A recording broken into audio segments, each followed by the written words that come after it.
Welcome to the M&A Unplugged podcast. Our mission is to help you be better prepared for your business acquisition or sale.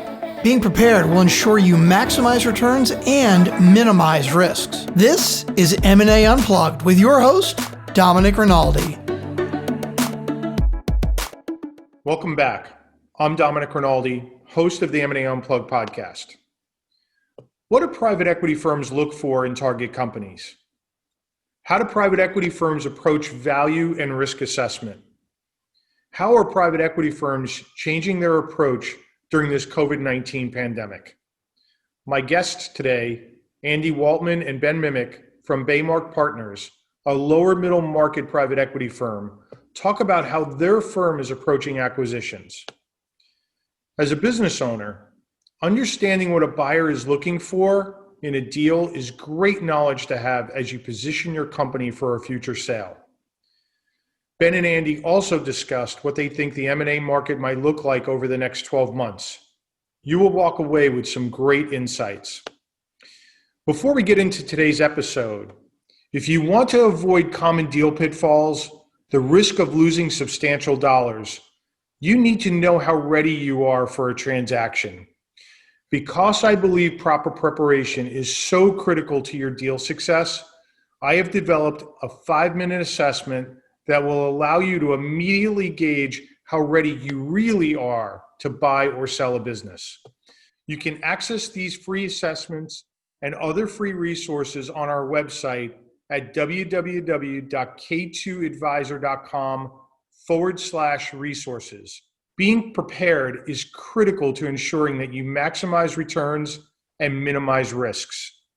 Thank you for being here and hope you enjoy today's episode.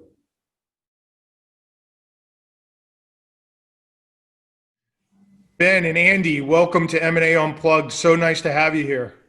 Thanks, Dominic. Thanks for having us. Yeah, my pleasure.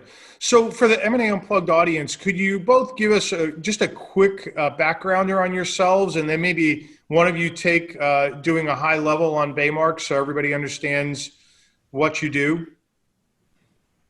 Sure. I'll start with my background because Ben will probably give a little bit more on the Baymark history. So I'm Andy Waltman. I'm a director at Baymark.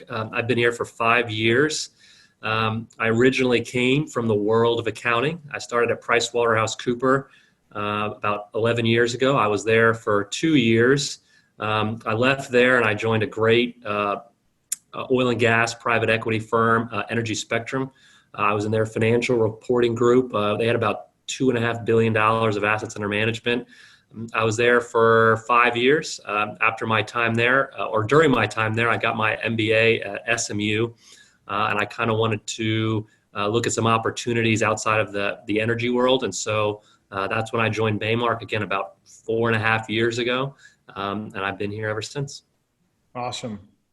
Okay, yeah. So I have been at Baymark for almost a year now. I joined in November of last year. My background, I grew up in the UK. I have a kind of legal and banking background, and I came over to the US in 2010 to do my MBA also at SMU. We're pretty much an all SMU shop here. I started working for American Airlines after my MBA. I did various finance roles, as well as several years in corporate investor relations at American Airlines. But I interned here at Baymark during my MBA, and last year, the founders here, David and Tony, reached out and said, would you be interested in working in investor relations for us? And with the background I had, knowing them and knowing, the interesting work they do here at Baymark, I jumped at the chance and came over, as I said, in November of last year. So yeah, Baymark Partners is a little unusual for a private equity firm, I guess. We don't have a fund. We were started about a little over 10 years ago, and we've done 21 acquisitions in that time. We currently have 6 companies in our portfolio as standalone companies. And we are, I guess, slightly different compared to most private equity firms in that we are really looking to grow our companies, give them the tools to transform themselves into very, very professional enterprises. In many cases, the companies we look at, we're the first outside money, outside financing that they've they've ever received.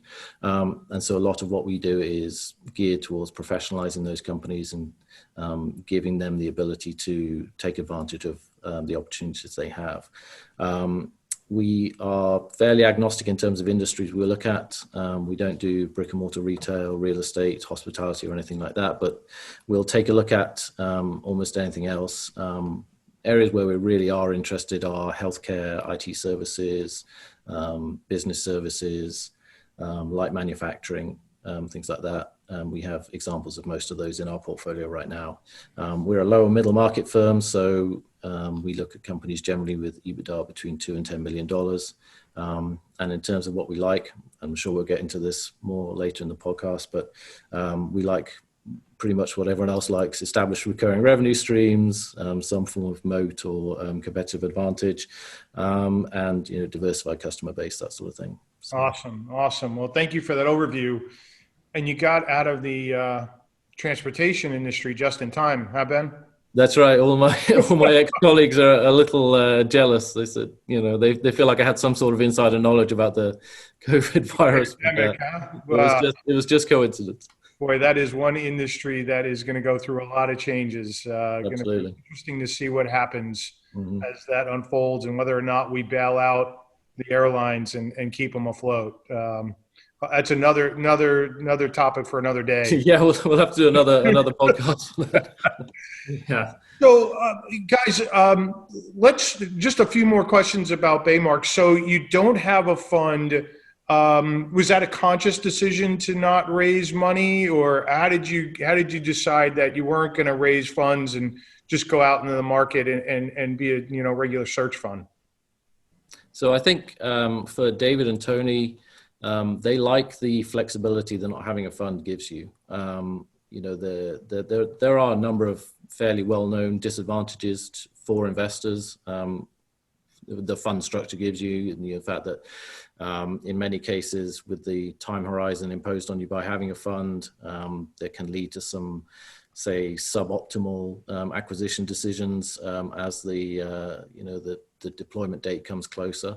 The way we structure our deals right now is we find a company we like, we arrange financing on a deal-by-deal basis, and for our investors, they get to look at the company, they get a full analysis produced by Baymark, they get full financial modeling, and they get to make an investment decision on a deal-by-deal basis. And so I think for us and for our investors, it gives us a lot of flexibility on which companies we buy, when we buy them, and also how long we are invested in the company. There's no requirement on us to sell a company before it's the best time to sell it. We can hold a company for as long or as short as we feel like we need to. So I think for our founders and for Baymark, the flexibility is something that we really value. Yeah, and so look, having been an intermediary for many years, I've had the opportunity to work with companies who have funds and those who don't, and they're not all created equal. And I think sellers are too quick to dismiss folks that don't have a committed fund. What would you say to owners out there that are reticent to show their businesses to folks who don't have a fund? Well, I'll answer that one. I would say, there is, I understand why there is some hesitancy there, right? I mean, when we're hesitant to use the term independent sponsor because that can mean a lot of different things. Sometimes that can almost be a broker who might just want a couple points in a deal, and it can go all the way down to us where we're control investors and we've done 21 deals. And so I think it's important that sellers know that's, can be an attractive partner that can, if they get you the right value and, learn about their history, what have they done? And, but we've shown over obviously about 10 or 11 years, we've done 21 deals. And so that should give some confidence that, hey, just because we don't have a committed fund, we do have committed investors who are ready to work with us. Yeah. And I think that's a great point, is not all independent sponsors are created equal, right? I mean, you do have a bunch of folks out there that are searching for deals and hoping to find a home, and they don't have investors behind them.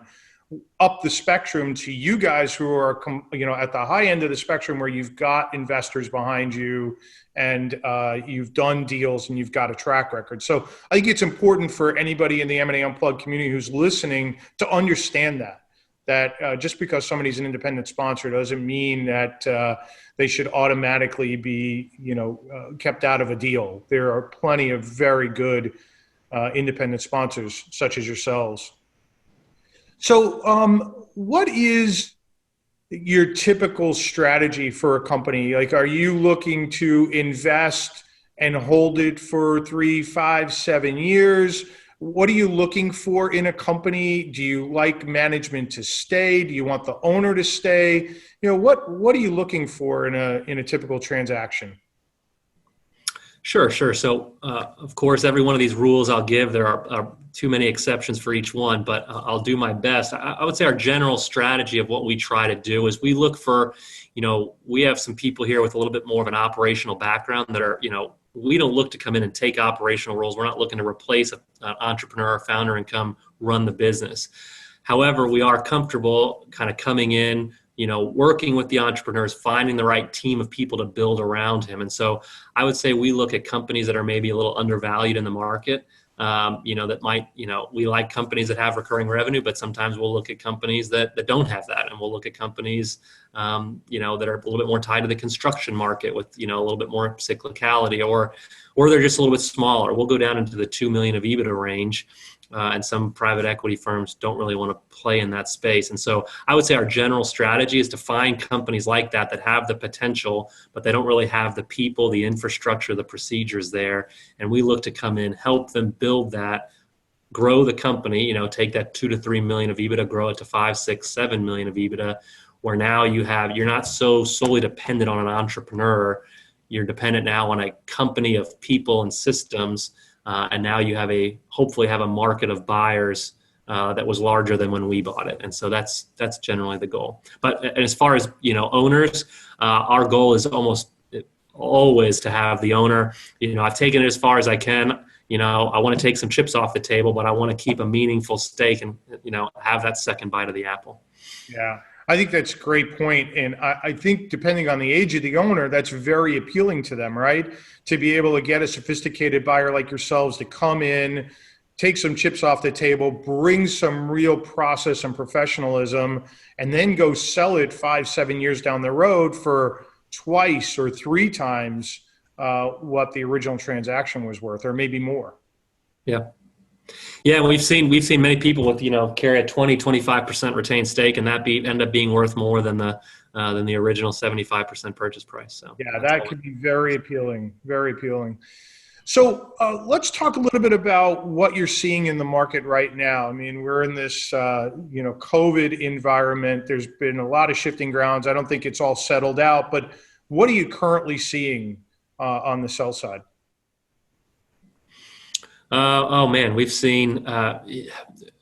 definitely seen a wide range of things. I would say for a while there, a lot of firms like ourselves were very focused on our current portfolio, going through the PPP loan process, and obviously just weathering that storm. You can be as prepared as you want. You can have cash flow statements, be on top of everything, and but when something like that hits, there's always a little bit of a rush to try to put a Band-Aid on as quick as you can. And so, that was really the focus, but we have been fortunate during this time. We've been able to exit a company successfully, which was good. We were able to buy a platform company that did definitely got delayed because of COVID, but, the company was able to perform through the, March and April months. And so we were able to kind of get everybody across the finish line and still complete that.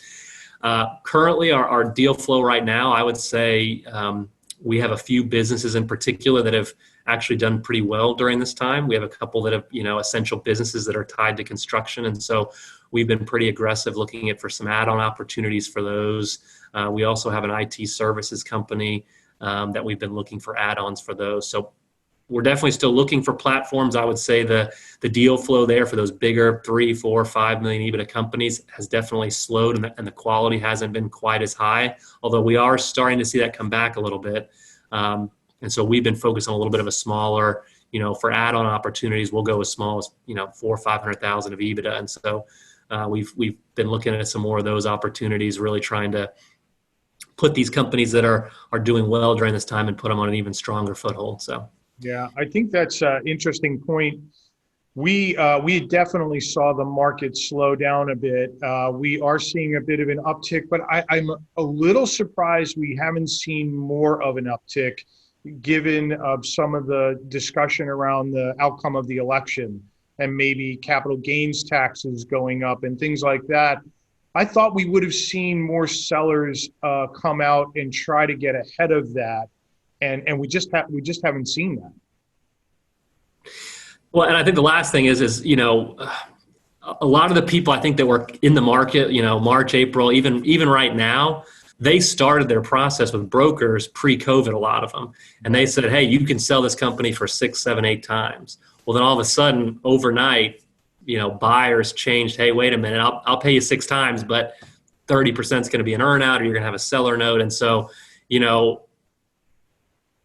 first there was a knee-jerk reaction from buyers, and some of it is right, but some of it is also, everyone's just like, everything's going to go bad, so I have to reduce everything. And so now you're kind of starting to see, okay, how's this company performed? And sellers are starting to say, okay, maybe I have to get my valuation expectations. So, everybody kind of moved apart, and now we're starting to come back together. So I do think, more and more deals will start getting done again. Well, I think people Go ahead, Ben. I was just going to say, I think people are struggling with valuations, because not only do you have, for many companies, a big hole in the earnings from COVID shutdown, but also people are struggling with what the new normal is going to look like. And so projecting earnings into the future, I think, for a lot of firms is difficult. And therefore, the conversation about valuation, as Andy said, there's a lot more private equity firms are probably going to put a lot more earnouts and seller notes and sort of variable compensation, variable acquisition value into deals, and I think that's difficult for a lot of people. Yeah, I want to come back and I want to talk about that a bit, but before we do, I'm curious your exit. I'd like to learn a little bit more about that. It's been intriguing to us to see that our buyer activity is higher at this point in time than it was the same period last year. And we've been sharing that data with our prospective sell-side clients. Still not enough to move the needle for some of those folks. I don't know if they don't believe us, or they just can't get over what's happening in the environment, or they don't want to walk away from a business that's generating significant cash flows with all the uncertainty about what's going to happen going forward. But we've been completely shocked at the level of buyer activity on our deals. So your exit, did you experience that same thing? Did you see a good number of buyers coming after that deal? So we were, I guess, at the point when the pandemic really started to affect things. We were under LOI. We were exclusive with a single buyer. So we had, somewhere between 7 and 10 buyers who had made offers. And at that point, we had already chosen our buyer. So we had already kind of gone through that stage. So I can't speak to that. But I will say what I said, a lot of sellers will think, okay, well, the private equity firm, they want to do the earnouts and all that. We ate our medicine too. We sold ours. We had an all 100% cash at close deal, and we had to convert some of that. Even though the business, even in those early months, they didn't miss a beat. They were doing great, but we had to, take some of our compensation at the deal and turn it into an earnout. So it's happening to everybody. But it's great though. You still got the deal done pre-COVID, and you were able to keep that buyer on the line and get it done. So that's great. We had a few of those as well, and we lost some. We had 8 deals under diligence going, before COVID. 4 survived and 4 didn't. And the ones who didn't, those businesses just imploded. I mean, they almost went away. We had one that lost probably 95% of their revenues, almost overnight. And they had a great deal on the table. I mean, it was an awesome opportunity for the owner to walk away and retire. And so cautionary tale there about timing, right? Can't predict something like that. No, That breaks my heart. I mean, I've never done it. I've never built a business like that from scratch, but I've worked with so many people. I mean, I know when those people are ready to have that sale and they put so much into that sale too. And that's very unfortunate. Yeah, it is. And it happened a lot out there. So let's talk a little bit about now, knowing what we do know, how are you approaching diligence? What's changed for you internally, if anything at all, around how you're approaching diligence? Have you added anything to the diligence process that you didn't have before? Just talk a little bit about your approach there. I mean, I don't think so. I mean, obviously we have to do, it's unique by each company, and we have to look at, what did March and April look like? What does it look like since then? I wouldn't say any of our diligence has changed. I'm trying to think of any companies that had just such a specific, I mean, other than just general downward trend because of COVID. I'm trying to think of any that I've worked on that had a direct link that we had to do extra due diligence. Again, I think we're just trying to evaluate each company on a case-by-case basis, and obviously a lot of these valuations are based on a trailing 12-month EBITDA multiple. And so we're trying to work with companies and again, get creative. It's not always just earnouts, but say, okay, if you have, if you were kind of a 4 or 5 million EBITDA company, and then you had 2 months where you were a 0 EBITDA company, but now you're back to that 4 to 5 million EBITDA, I'm not going to make you sit there with these 2 months just sitting in your, trailing 12 months, kind of dinging your value. Right. If we can get solid footing that, okay, you're back to those old 4 to 5 million levels, yes, and, you're cruising along and you shouldn't have any more hiccups, or, then we're trying to get comfortable and we're trying to get creative where we can say, okay, you've had 3 months where you're back. And so we can work with you then. We're not going to make you wait 12 more months before we get you a full valuation. So what are the banks saying to you on the back end about that? What's the conversation you're having with your lenders? Some lenders, I mean, it's across the board. Some lenders have just turned the spigot off. They're not doing anything, no matter, unless, we put in, 1-to-1 equity to debt pretty much, and so, it varies across the spectrum, but most of the ones we're still working with that are still active are kind of taking a similar approach. They might want a little bit more earn out, or, a little bit more, hey, they got to prove it's going to keep going, but they're not forcing the issue of having to wait 12 months till this all rolls off. So they're trying to look forward and saying, what is this going to look like over the next 12 months? Not just what did the last 12 months look like? That's great. Have you seen, the opposite of that, where companies really benefiting from the pandemic and their revenues are up 30, 40, 50%, and now value expectations have gone in the other directions? We did have one that was going, that it was tied to kind of home renovation. And so they did get hit pretty hard at the beginning, but then they did take off. Now we ended up losing that one because they did want to kind of see where this was going to play out. So we never really got as far along, but they did see an explosion because everybody started doing every renovation they could while they were at home. And so, they had this kind of 2-month black hole in their books, and we said, and they showed that they got back to the old normal that they were at. And we were ready to pay them for that and even give them an earn out for the new stuff that was coming in. But we said, but you got to show it can, it's got to come in now for a year, 18 months. And, right. And they said, well, we just want to wait to see it. They just want to ride it out, and they want to see how the next 12 months look for them. So right. Yeah. We had an interesting situation actually with one of the companies we bought during, the pandemic close down.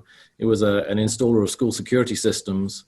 And a lot of the potential investors we spoke to, were very concerned about the impact that COVID shutdown, school closures would have, state budgets. And so they were very wary about investing in that business. But actually, the COVID was very beneficial to earnings for that company because they are able to make money when they install school security systems. And this closure extended the window that they were able to make those installations from its 3 months to a much, much longer period. And actually, the backlog of revenue and projects just grew bigger and bigger during the COVID shutdown as more and more education departments started scheduling this work, and actually the COVID pandemic was very beneficial for earnings on this company, and yet the perception was that it was going to be a big negative. So we had to work to address, the perception and bring to people's notice the quality of the company. Yeah, I mean, when you look around at various companies, it really has become the haves and the have-nots, right? From a growth perspective, and owners that have benefited are clearly looking at their values and they're wanting more. But the question is exactly what you're saying: is it sustainable? I mean, what is this going to look like 12 to 18 months? Is it going to settle back down to where it was before? And so it's going to be interesting to see how that unfolds for a lot of those owners. Let's talk about closing up a deal, legal aspects. So it sounds like your diligence hasn't changed much. I'm sure it was very comprehensive, but what's changing from a legal perspective, maybe in some of these agreements as you look at closing up deals that might have been impacted by the pandemic? Let's see. I guess everybody's looking a lot closer at the reps and warranties. Do we want to make sure, you want to get as much out in the purchase agreement that, hey, if you know something, you gotta come out with it if a customer's going down or anything like that. And so there's definitely been some additional attention to that. We're a firm that hasn't historically used many earnouts. And so with deals we're obviously making sure those are crafted where, the buyer feels it's fair or the seller feels it's fair and it works for us as well. What else? I'm trying to think of the one we sold, if there were any other specific. About reps and warranties, are you seeing some changes there from a reps and warranties perspective? And are you getting ahead of that with folks? Are they becoming, I'm hearing from attorneys that reps and warranties and indemnifications are getting beefed up now because there's so much uncertainty. Yeah, a little bit. We try to allocate a little bit more of the risk. What we think is a fair allocation, at least to the seller. Sometimes I'll use an example: knowledge qualifiers, right? A lot of sellers want to put in, to the best of my knowledge. Well, in certain instances we might allow that, whereas now we'll say, okay, wait a minute. You can't say to the best of my knowledge that my top 10 customers are all doing great and expected to be business as usual. You need to be calling them, and you need to know. Who better to know than you? I'm not going to know. You need to do more than just to the best of your knowledge. So things like that are definitely getting beefed up, and we're we try to be very careful. We luckily have someone who works here. One of our founding partners was an attorney, so he's very knowledgeable about that, and he keeps us all honest. But sometimes those reps and warranty, you kind of, there's 3 or 4 you care about, and the other ones you kind of, you don't pay, you kind of forget about them sometimes. But now there's, each one you got to look at and say, okay, what does this mean in this new world we live in? So yeah, and I think it's important for owners to understand that this is fair, right? I mean, given what's going on and the uncertainty, this has always been a sticking point in a lot of these negotiations, but this is going to change, and private equity groups and strategics are going to spend more time worrying about reps and warranties and indemnifications, rightfully so, not knowing what's going to happen. So as a firm, have you guys ever used reps and warranty insurance? We apparently have done it once. It was before both Andy and I's time, but we did ask about that. But it has been used by Baymark once. And I think it's a very good idea when there is a you have a seller where one party has a lot more risk in the game than some of the other sellers. I think it helps get everyone on the same page in terms of where the risk is being allocated. So there's definitely, I think, a place for it in certain deals where you might have an asymmetrical risk profile between different sellers and buyers. But you're not thinking now is a time where you might be incorporating that more given the uncertainties in the market?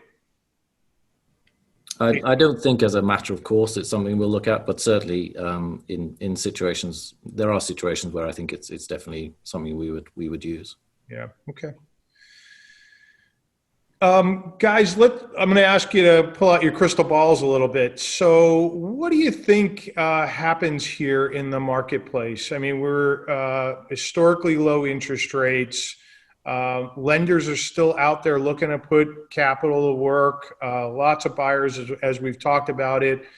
What do you think happens in M&A here over the next 12 to 18 months? And what impact might increased taxes have on the M&A market?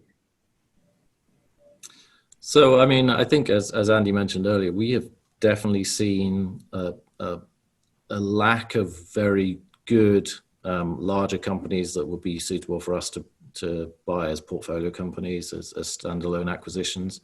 And I think naturally a lot of people have taken their company off the market because they think they can wait for the COVID impact to pass and then hopefully valuations return to normal, and then maybe they'll put it back on the market. But if COVID continues to be a big impact on the economy, then maybe people start to think, you know what, maybe I will accept a lower valuation on this company because I'm ready to exit. I'm ready to take some chips off the table. And I think gradually over the next few months, you will see some companies returning to market that were previously taken off the market. Now, the impact that perhaps higher capital gains taxes will have on that, it's hard to say. But I mean, if higher capital gains taxes are here to stay, then there's no real workaround for that. And I think, you know, if you didn't do the deal before the election, then you either wait for a new administration or you sell your business, and that could be 4 years. So for a lot of people, that's probably too long to wait. Yeah, fair point. Andy, anything to add there? Yeah, I think, I think it's going to be a lot of, starts and stops, right? I mean, you're going to see, sometimes the cases go down and maybe people get a little bit more wanting to sell their business, but I still think we're going to see mostly a deflated deal flow. But that being said, I don't disagree with you. I think if Biden wins the election, I do see that some people might knee jerk and try to sell quicker and move a little faster in order to try to avoid a potential higher capital gains rate. So I think you're right about that. Yeah. We might see a lot of deal flow in first quarter of 2021 if that's the case. Right. Well, time will tell. 42 days, we'll kind of know what we're looking at, right? Well, I don't know. I think 42 days is, I think 5 days maybe is when the election happens, but I'm not going to speculate on what happens. There's so many scenarios. That's a fair point, right? That is a very fair point. Hey guys, it's been a pleasure visiting with you, and really appreciate your time and sharing a little bit about Baymark. And I want to reiterate for owners that are in the M&A Unplugged community that are listening, that independent sponsors come in all shapes and sizes, and Baymark is at the high end of that spectrum when you're looking at independent sponsors. And I think it's important that as an owner, you not disregard folks like Baymark, who really could add a lot of value to a business. So, guys, really appreciate it. If folks wanted to get in touch with you, how could they reach you? So our website is www.baymarkpartners.com, and our email address is I'm Ben at baymarkpartners.com. Andy is Andy at baymarkpartners.com. So we're pretty easy to get hold of. All right. Awesome. Guys, thank you very much. Appreciate you being here. Thanks, Dominic. Thanks, Dominic. Appreciate it. Have a good one. I hope you enjoyed this episode. All of today's information will be available in the show notes. If you enjoy our content, please remember to subscribe and review our podcast. I look forward to seeing you again on the next episode of the M&A Unplugged podcast. And until then, please remember that scaling, acquiring, or selling a business takes time, preparation, and the proper knowledge.